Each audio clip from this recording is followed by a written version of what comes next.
Hello, and welcome to this Amatec Land webinar. My name is Katie, and I will be your Global Spec moderator. And now I would like to introduce today's presenter. With us today is James Cross.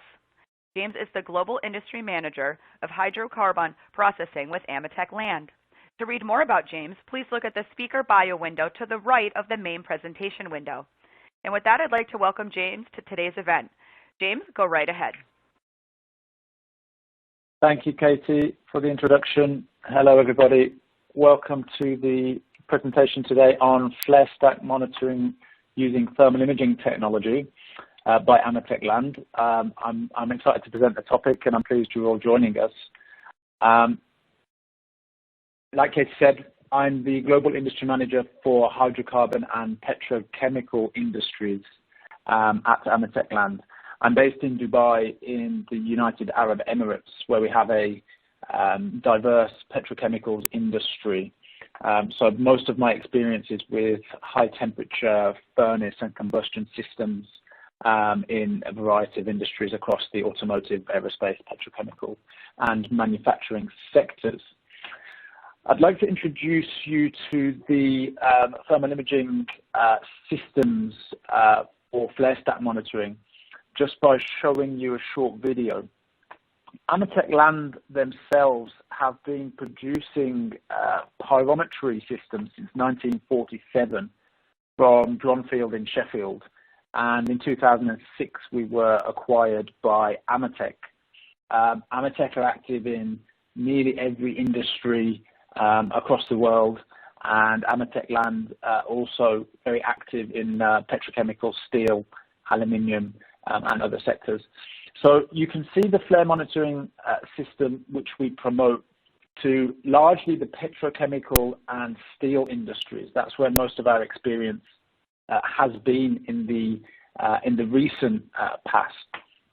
And what we do is mount a camera on a suitable location pointing at a flare, and then we set up the utilities to that camera, we set up the power supply, and we set the communications infrastructure, and then the software automatically monitors the main flare and the pilot flare with some options on the digital and analog I/O which you'd have from the system.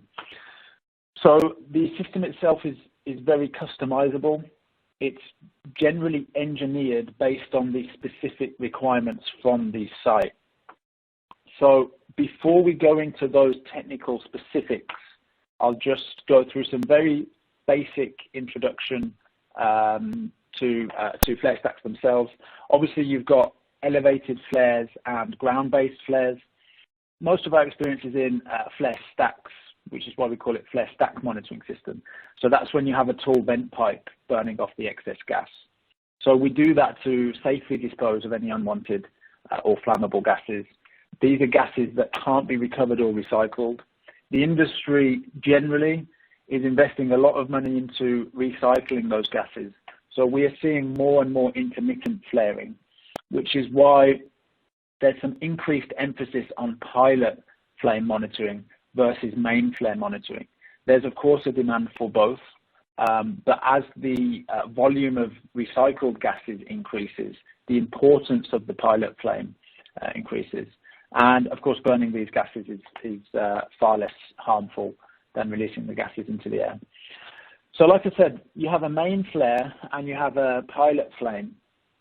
The main flare is usually large, easy to capture with a thermal imaging system and with any of the technology, and I'll talk about most of those technologies. A pilot flame is more of a challenge because of its size and because of the distance from the monitoring system. So you can have, for example, a monitoring system using thermal imaging or a fixed pyrometer, which would be 300 meters in distance away from the pilot flame. But your pilot flame would only be 30 centimeters in diameter. So that means that with a standard resolution thermal imaging camera, you will have a relatively small number of pixels on that pilot flame, making it potentially difficult to capture the status and temperature of that pilot flame. So Why is it important? Obviously for safety, for regulatory reasons, for environmental reasons, and I've listed a few of those cases. What we are seeing is an increased emphasis on the regulatory environment. I don't know of any specific examples of regulations which demand thermal imaging technology as a compliance item. But I think as time goes on, the regulations are becoming tougher and tougher, and the amount of hazardous gases that are required to be combusted increases. You'll see more and more monitoring using more advanced technology. So the technologies available are thermocouples, ultraviolet sensors, close circuit television monitoring, infrared pyrometers, and infrared thermal imagers. Thermocouples are traditionally used and are very effective for pilot monitoring. They're mounted at the flame itself, but they can fail, and generally without a lot of notice. They're difficult to replace because of the harsh conditions at the installation location, and you can usually only replace those during a shutdown, and there's a safety risk to the engineer doing that. Ultraviolet sensors use the ultraviolet energy emitted from the flame. They're often used to monitor flames inside furnaces in the petrochemical industry, in steam reformers, ethylene crackers, for example. They're less common on flare stacks. They have to be installed pretty close to the stack itself, or they might detect ultraviolet energy from other sources, so you can get false positives. And you can have a change in the gas combination, causing unreliable results from those ultraviolet sensors. Non-contact pyrometers have come into the market, I'd say in the past 10 years, and probably longer. They're installed at larger distances, and then they're focused on one fixed spot. And the size of that spot is dependent on the type and model of the pyrometer itself. That spot is an average of the entire area that it's measuring. So if you have a high variety in temperatures between sections of the flame, you're going to get an average temperature which is not necessarily representative of the maximum temperature of the flame. These pyrometers are sensitive to climate and cloud conditions, and you can only have one temperature point per pyrometer. CCTV allows remote monitoring from a safe distance, but it must be manually monitored by an operator. In some cases, you'll have automated alarms, but what you'll see in some cases is that the flame is invisible to the visual camera, but visible to a thermal imaging camera because it operates in a different wavelength. And the thermal camera will operate in an 8 to 14 micron wavelength, which is a wide range and will capture radiation from multiple gases in a wide temperature range, which is why we can see a flame in that case where you could not see it with thermal imaging, with a CCTV camera. So the problems that we encounter typically are summarized by conditions. So very hot or corrosive conditions affect these close contact measurements, for example, thermocouples. The maintenance and replacement of those devices is hazardous. For the remote monitoring systems, the weather can provide a challenge. So remote monitors usually focus on a narrow area, and those wind conditions can push the flame out of those areas. So you can have a flame which is perfectly active, but is not being measured effectively by the remote monitoring system. And then flame visibility, you can have gases combusting without a color or brightness. So you have a transparent flame, which is not detected by some of those technologies. So at Amatec Land, we use an infrared thermal imaging camera. This produces high resolution images of any target at any distance, using the infrared radiation of that object to determine the temperature of that surface.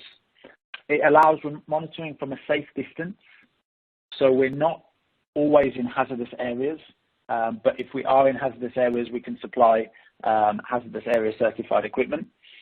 The camera is not damaged by stack conditions, so we're out of the danger zone in terms of potential damage to the equipment.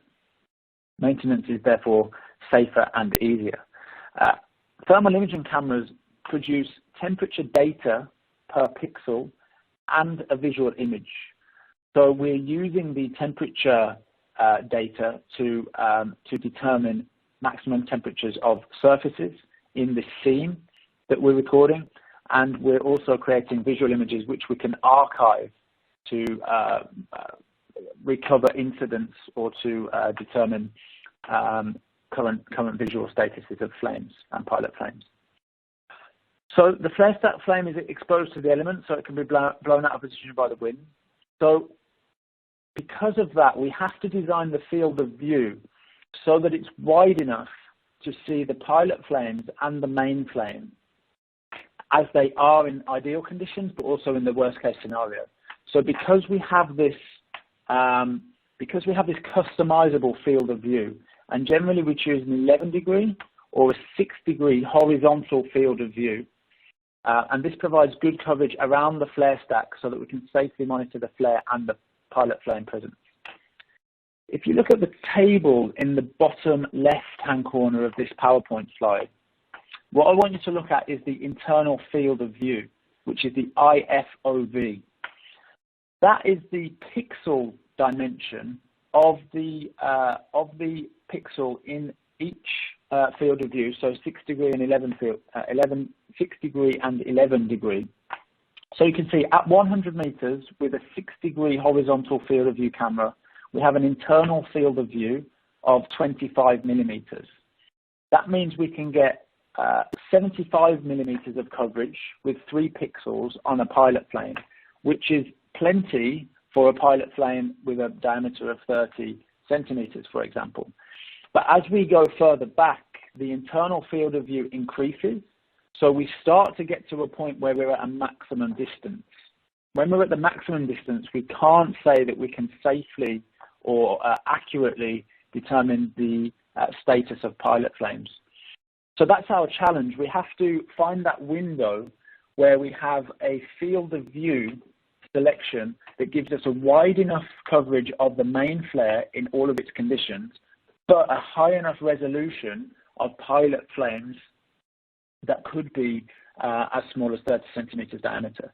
So this is our challenge, and you can see in the bottom right-hand corner, we have an example of a field of view analysis which we conducted, and we do this in every case for every project that we conduct. We'll always conduct a field of view analysis to determine that each camera selected can see everything which we need to see with a allowance for worst case scenarios. So those are some of the considerations that we need to make when specifying the system. You can see in the bottom right hand corner as well, you've got 3 cameras which are visible from this field of view analysis. We've determined the heights of those, the elevation of the camera installation based on the position of the pilot flames which each camera is trying to cover. So we have some flexibility normally in terms of mounting those cameras on masts, and in a lot of cases we'll find buildings or we'll find infrastructure which exists on the site already so that we can increase the effectiveness of the system. So in most cases, when we're specifying these systems, we need detailed drawings from customers of the stack. We need plant layouts with dimensions so that we can determine camera ideal installation locations. And ideally also we need images taken on site so that we can look at potential mounting locations. So that's how customizable the system is. You can see each system is engineered based on the specific requirements. And then we have our ImagePro thermal imaging software on top of the system, where we can set up regions of interest coupled with alarm threshold levels to monitor and control the status of the flare and the pilot flames 24/7. So this means that we can monitor those conditions in multiple weather conditions and provide those alarm for conditions where the flame and the pilot flames are potentially being extinguished. So the arc imager, you can see an example on the right-hand side of a system in a hazardous area location. The arc offers wide detection range from 100 degrees C to 1000 degrees C. So that means that if the gas composition changes and affects the flame temperature, we can still measure accurately the temperature of that flame.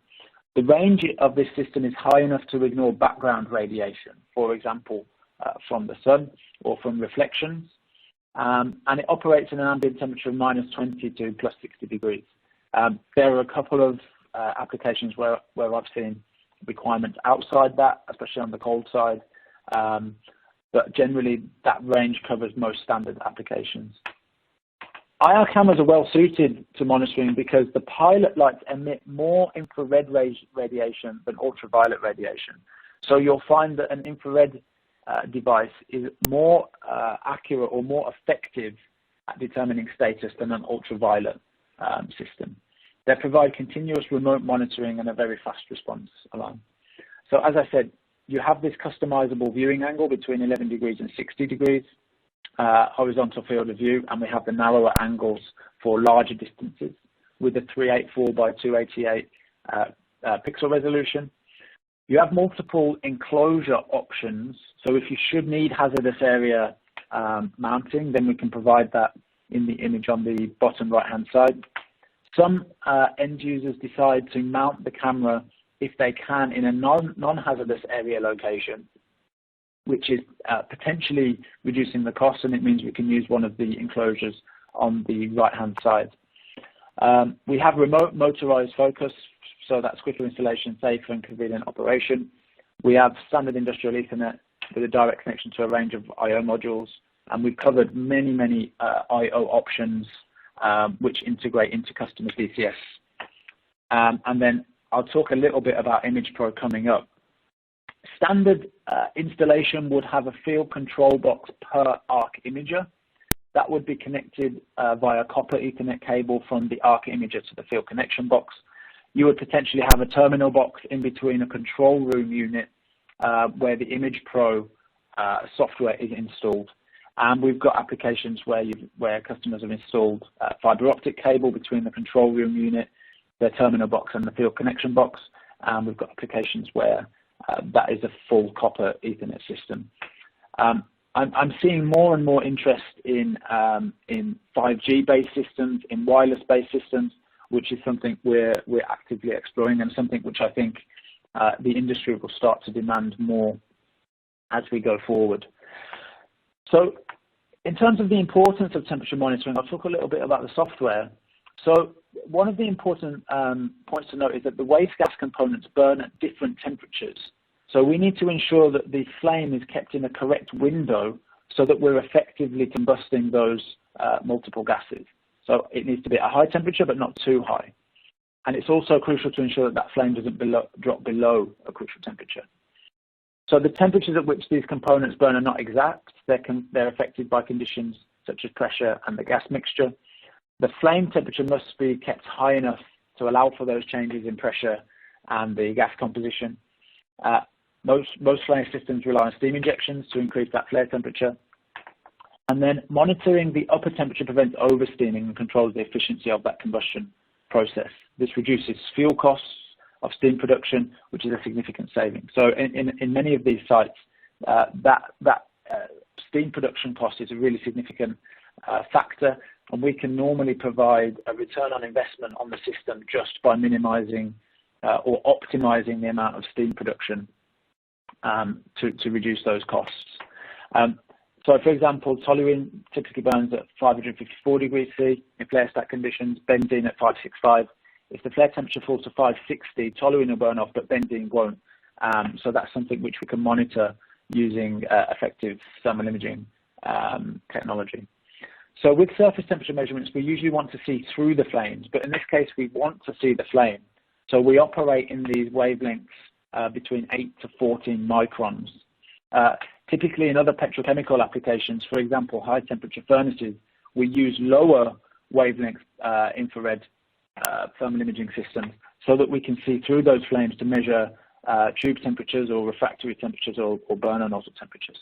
So in a lot of cases, we find that these thermal imaging systems are highly effective at picking up flames because of that wide range infrared thermal imaging detector. So the software here, you can see 3 examples. On the left-hand side, you have a single camera view with a full flare flame.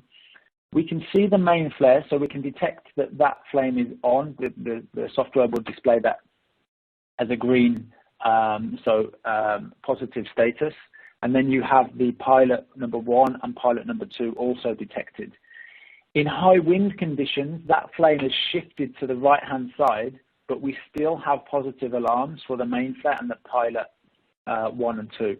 So during the commissioning stage of the installation, we would have looked at multiple worst-case scenarios and determined the region of interest. So the box itself, the rectangle, is called the region of interest. We would have determined those locations based on the worst-case scenarios.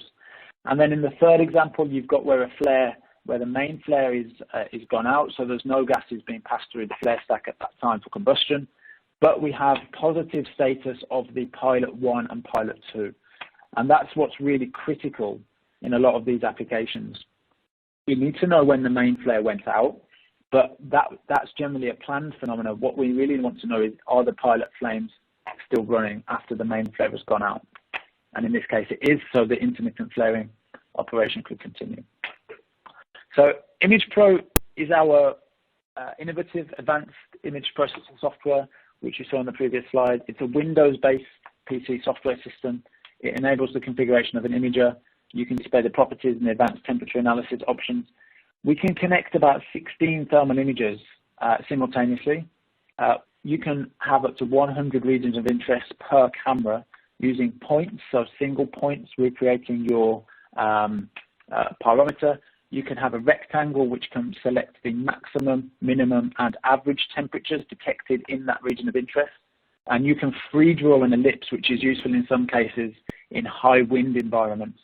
And then you've got profile lines, histograms, trend, and gauge graphs, which can be generated by the customer for analysis.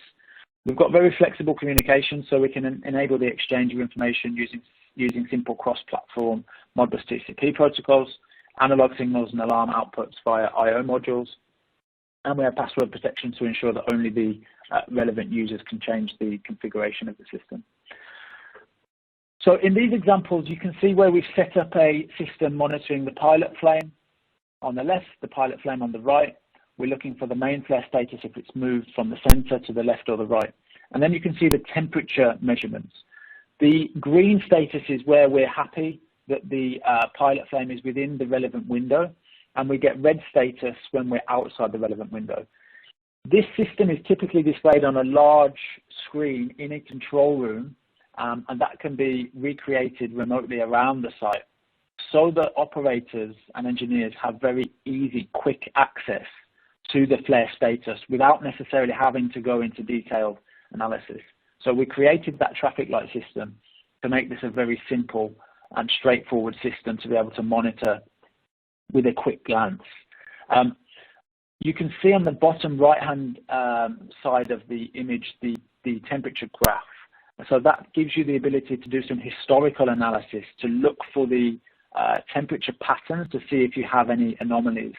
And we can pick out maximum temperatures to determine if there's any potential issues with the combustion of the flame. And then if we have under temperature alarms, then we can look at exactly when those alarms were created and when they were acknowledged. On the right-hand side, you can see the I/O status. So in this case, we've got a Modbus connection to a physical I/O hardware device, and that physical I/O hardware device is connected to the plant DCS so that we can use the alarms from this system to interlock with critical safety and production systems. So that's the end of the core of the presentation. So I just wanted to really give you an overview of the technology, a basic introduction to it. The technology is continuing to be developed as we start to really find new applications, when we start to do installations from further distances with smaller pilot flames in more corrosive, aggressive environments with more demanding customers. So we've determined that this is an effective, cost-efficient and safe technology. We'll continue to develop the software based on customer feedback. And like I said, our ultimate aim is to help ensure that plants meet your regulatory requirements in a safe, efficient, and economical way. So thanks again for attending the presentation. I think we've got some questions which have come in. So I'll hand over to Katie and she can go through those. Okay, James, thank you so much for that great presentation. As you mentioned, we do have some questions that have come in from our attendees. We are going to move into answering those. So James, the first one here, can the system be integrated into our plant DCS? Thanks, Katie. Yes, like I said in the presentation, we can integrate the system with a degree of ease based on the flexibility of the software, and we do that in a variety of ways. I think the most common way we do that is probably using Ethernet TCP IP connection to the software, and then we provide the Modbus registers for the plant DCS. So the plant DCS can hook on to essentially whatever it needs to. In a very simple installation, we'll just have a basic I/O module which will give an alarm based on the main flare status. So if the main flare status is in alarm status, then we'll give out an alarm, and then that can be connected to an interlock system. So yeah, there's quite a few ways which we can do that, and I can go into more detail if needed on that. Okay, James, thank you so much for that answer. As I mentioned, for any attendees that have a question, go ahead and place it into the QA window and click submit. We will do our best to get through the questions today. So James, next one here. What is the maximum number of cameras that can be connected? Thanks, Katie. We've got systems with 16 cameras connected, and the limitation in that sense is the software, but we can always provide more software systems and then customized interfaces. So the limitation, except for the software, is probably normally infrastructure and then the amount of networking cable required to get the volume of data which we need from the cameras to the control room unit. So it's generally a question of what the budget is of a system in terms of not just the hardware, but then the infrastructure invested around that. So strictly speaking, it's 16 cameras per software system, but I'm sure our engineers are able to go way more than that should we give them that challenge. Okay, James, thank you so much for that answer. This attendee is asking you to kind of go over again the slides of drawing various rectangles, the ROI, and why they're positioned in such a way. Could you please re-explain that? Yeah, of course. Let me go back to the slide where we've got some regions of interest. So I've just put that on the screen. So that's an example on the left-hand side. In fact, I've got a better image in this case. So on this example, we sat down with the customer and we said, obviously you have two pilot flames, so we want a large enough rectangle around the pilot flame, around pilot flame 1 and pilot flame 2, to see that pilot flame when the main flare is off. So we determined when the main flare is off where the pilot flame might be. And so we determined that if there is no temperature detected in that rectangle, pilot 1, then that rectangle will indicate an alarm, and we'll say that for the purposes of the system, pilot flame 1 is off, and that will go into an alarm condition. So the same with pilot 2, and then the same with the main flare. Essentially, this is always done in commissioning. So there's no real fixed solution, and each of our end users want something slightly different from the system normally, and they have slightly different environmental conditions to consider. And most customers will have an idea of how the flare behaves in those conditions. So the basic answer to the question is the rectangles exist so that we can determine the alarm status.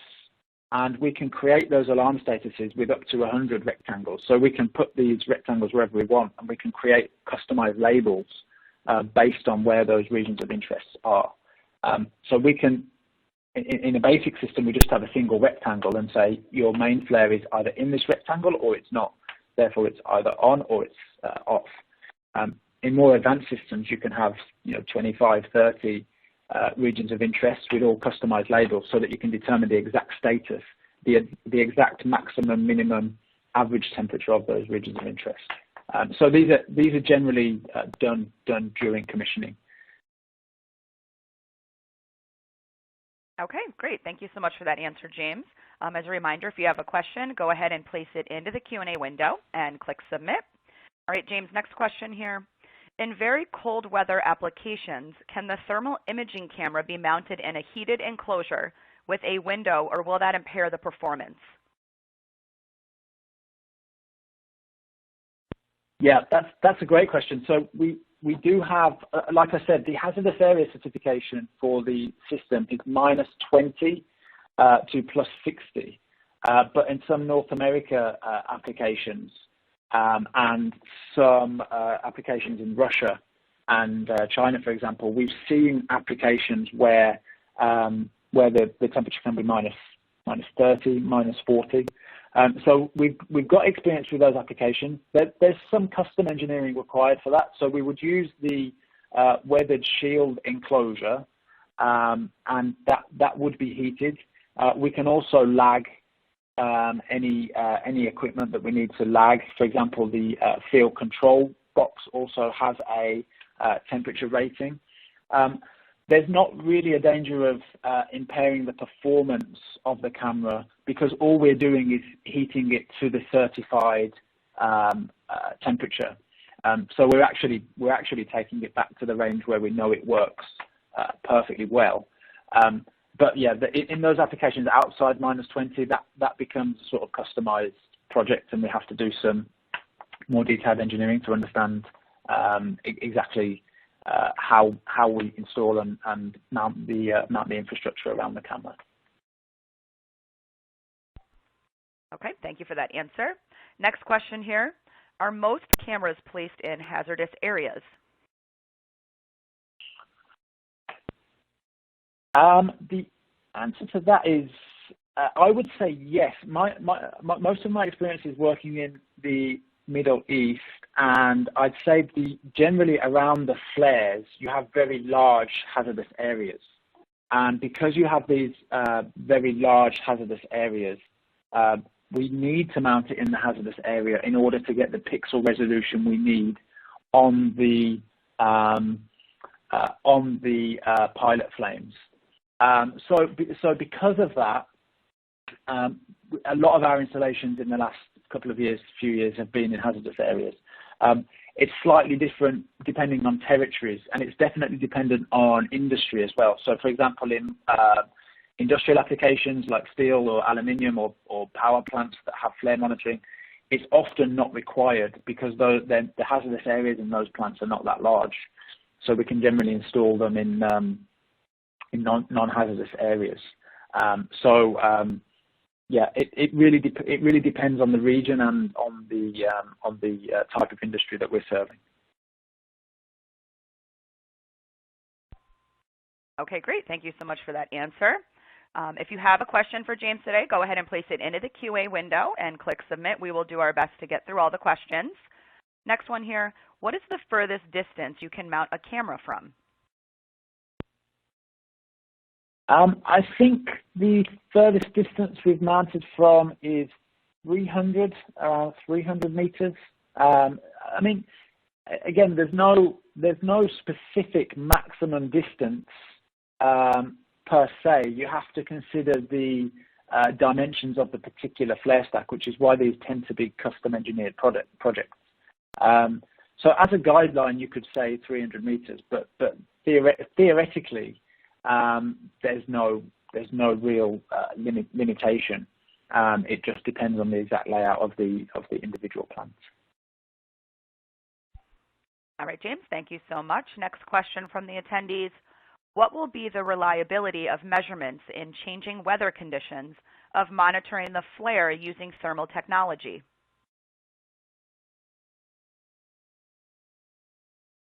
Yeah, that's a great question. So we generally don't have a significant problem using thermal imaging technology with changing weather conditions. So let's think about the extremes. So extreme rain, for example. So the weather conditions that those present, the problems that it may present for a CCTV system is that it will block the visibility between the camera and the flare.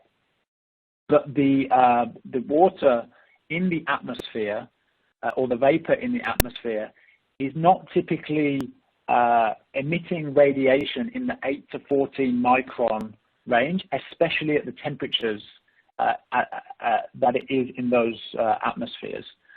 So because of that, we see through effectively those conditions, and we don't have an issue with measuring the temperatures.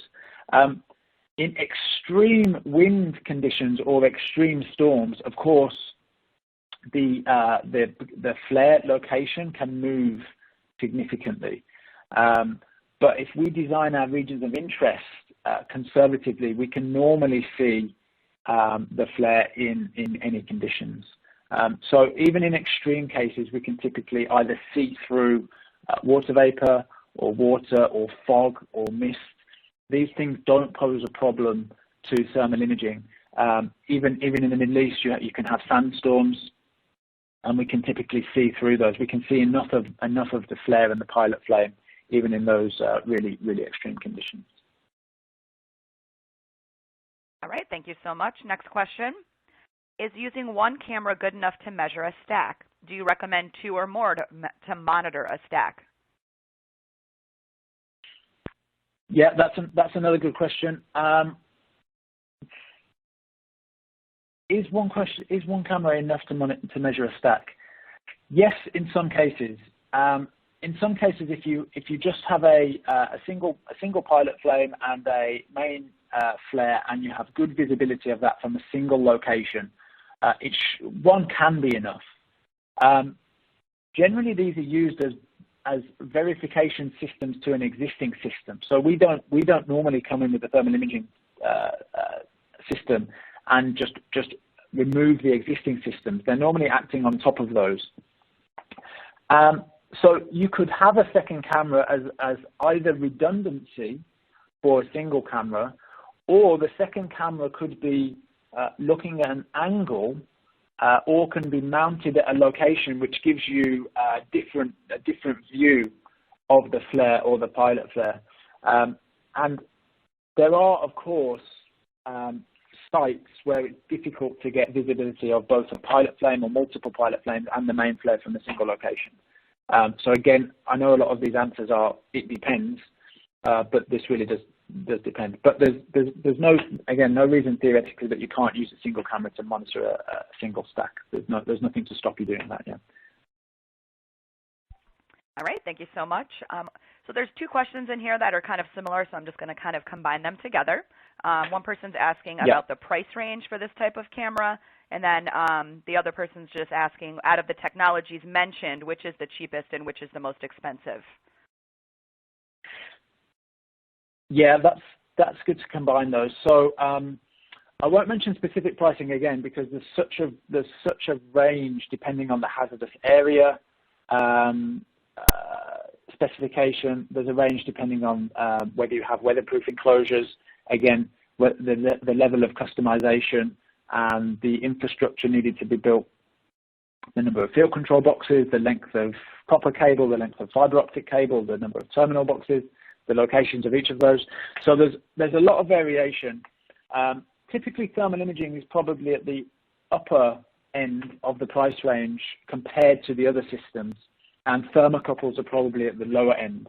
I think probably you could argue that you get what you pay for in some senses, in that there's a lot of benefits to measuring remotely as far away as 200-300 meters, because you just don't have the challenges in terms of maintaining that equipment, which you get from being in the flame itself. So you can look at cost as the cost when you invest in the system, and then you can look at the lifetime cost. And it's extremely expensive to shut down a flare to replace a thermocouple system, and that would pay for itself many times over if you didn't have to do that. All right, James, thank you so much. We do have time for some more questions, so if any attendees have a question, go ahead and place it into the QA window and click submit. We will do our best to get to all the questions today. So next question here, are the cameras weatherproof or do they need an enclosure? Yeah, that's another good question. I'll go to the slide with the options. So you can see you have a weathered shield enclosure, you have an air purged enclosure, and you have a hazardous area enclosure. The camera itself essentially fits into those enclosures, so it's a kind of modular system. The camera itself is relatively small, and then we just fit that per project into one of those enclosures. In fact, I think in every single case for flare monitoring, it goes into some type of enclosure. And that's just to keep the camera safe and to make it easier to maintain, because that's where the real cost of the system is, in the camera itself. The weathered shield enclosures are kind of there to take the punishment of the environment. Okay, James, thank you for that answer. Next question, is particulate deposit in or on the lens an issue? If so, is there a diagnostic to detect it? That's a very good question. Particulate deposit on the lens can be an issue, but we have the air purge on the enclosure, which creates a slight positive pressure over the lens, which should keep that lens clean. You have alternative systems that have a wiper on the script on the lens, which we don't really believe in, because it's very likely to scratch the lens, and it creates blurred image, which is not going to be accurate at detecting temperatures. So we really want to avoid any scratching or any contamination of that lens. In terms of diagnostics to detect it, no, there's not an automatic diagnostic which would say the lens is contaminated. But if the lens does get contaminated, say for example, in worst case scenario, you've got a sandstorm and your air purge enclosure fails. That's an unlikely scenario, but could theoretically happen. The image itself would probably throw up some questionable temperatures, so you'd know to go and give that lens a clean. So essentially, you're using the existing alarm systems as a diagnostic. Because if we did have an automated diagnostic system, it would only use the temperatures that the detector is reading anyway. But it's a good question, and it's actually a good idea. Okay, great. Thank you for that answer. Next question. Can we integrate this system into an existing plant control system? Yes, I think I pretty much already answered that one. The answer is yes, and I'm happy to take those discussions further, because every plant DCS has their own kind of requirements. And like I said, there's a huge range in terms of complexity of how much data. It's a shame, really, when you only use the very basic digital I/O. So we like to use as much data as we possibly can, to be honest, because we're kind of undervaluing the equipment if we only use the most basic features. So we try and educate customers about what you can really do with this system in terms of monitoring maximum, minimum, average temperatures across the range of the regions of interest. All right, James, thank you so much for that. I just want to. Oh, go ahead. Sorry, Katie. I'll just go back. Yeah. I've just had some feedback from a colleague on a previous question. So there was a question about the dust on the lens. So my colleagues rightly pointed out that if you do have dust on a lens, because we've got so many pixels, so more than 300,000 pixels in that scene at each time, and because we're recording at a high frame rate, you'll have normally so many pixels on a flare in that region of interest that you should be able to accurately detect those temperatures for the pilot flare and the main flare. So yeah, dust can obviously provide an issue, but because of the pixel resolution, it shouldn't cause any catastrophic issues. And then the system can be maintained on a preventive basis to make sure that lens is kept nice and clean. All right, great. Thank you so much for that follow-up. Next question from an attendee. Do you know how long the thermocouple lasts against the flame in flare stack? Customers are still using this traditional method. Yeah, that's another good question. I know that some thermocouples have failed within 6 months, and then I know examples of customers where they've not had a failure in the entire lifetime of the flare stack. So I think it really depends on the quality of the thermocouple, depends on the maximum temperatures, depends how corrosive the atmosphere around the thermocouple is. Depends probably on some maintenance as well. Of course, you can have not just the thermocouple fail, because obviously the thermocouple has a hot junction and a cold junction, you could have the cable between the thermocouple and the instrument fail. The instrument analog inputs could fail. The instrument itself could fail. So there's quite a few failure points for a thermocouple system. But again, it's another answer where the thermocouple lifetime will really depend on the specific environment that it's in. Okay, James, thank you so much for that answer. We have a few more questions we can get through today with the time we have left. So we'll probably do about 2 or 3 more questions. So if any attendees have a question they want to ask James right now, go ahead and enter it into the Q&A window and click submit. So James, next one, what are the maintenance and calibration requirements? Yeah, that's a good question. So we covered that briefly in the presentation. Amatec Land itself has an ISO 17025 accredited laboratory. So every device that we ship can be certified according to those international ISO standards, and we can do that at any time. It again depends on the usage of the camera. So if the camera is being used just as a simple flame status device, if you just want to know whether the flare is on or off, then you probably wouldn't have that calibrated too regularly, maybe 2 years or 3 years. If you're using it to determine the accurate temperature of the flare itself, you might have that calibrated far more frequently at one of the global service centers. In terms of maintenance, again, we would probably recommend a quarterly or 6-monthly inspection of the system, again, depending on the environment that it's in. Just checking that the lens is clear and checking that the connections are all tight. And we have a basic sort of checklist which you can do in those checks. So yeah, I think you would probably on average say that you'd do a quarterly check of the system using that checklist, and then you would do an annual or 2-yearly calibration of the camera itself. When we do a calibration, we also strip down the camera, calibrate the detector, check the lens is in good condition, and we check that there's no dust in the system which might affect the reading of the detector. So we do a lot of checks when we do that calibration. So it's probably advisable on an annual or 2-yearly basis. All right, great. Thank you so much for that answer. Next question. How ARC compete to FLIR thermal camera for this flare stack application? Maybe from a feature or budget-wise that you know.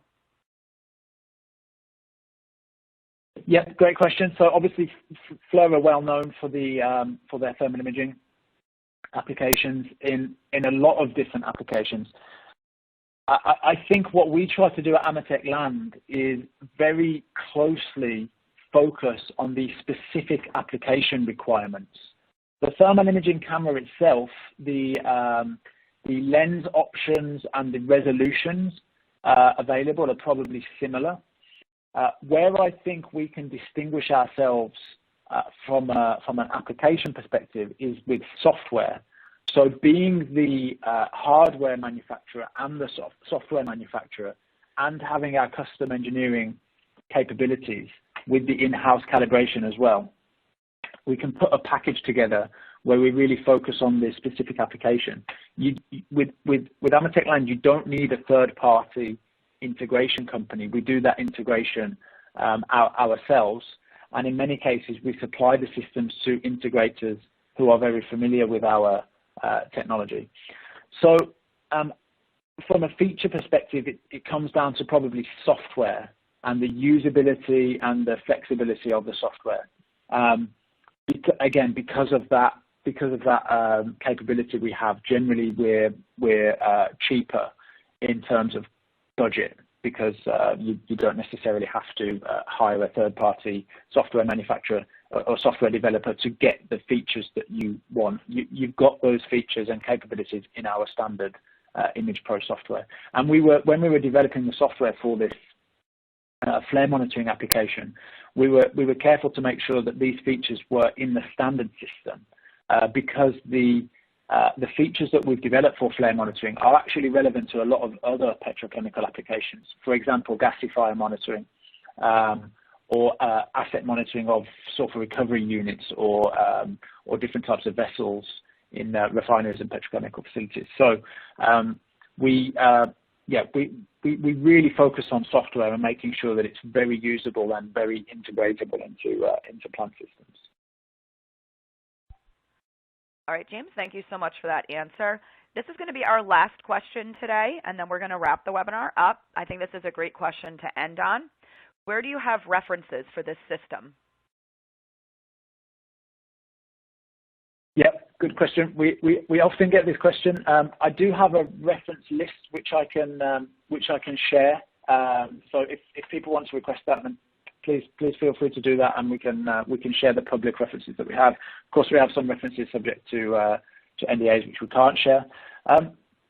We have references pretty much globally, because many of our customers are EPCs or licensors or manufacturers in Europe, and then those plants are obviously installed everywhere, from Singapore to North America to Qatar to Abu Dhabi and Saudi Arabia. So we have a good list of references globally, and that's growing, as I think the demand for digital technology, which provides this cloud-based data, as that demand increases, I think this technology will be adopted even more enthusiastically by the industry.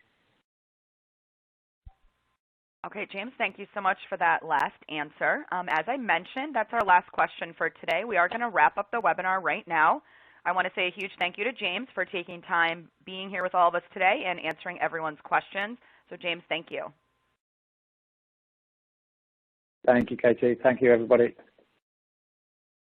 All right, and thank you to all of our audience members for being part of this webinar event. Take care, and we will speak with you soon.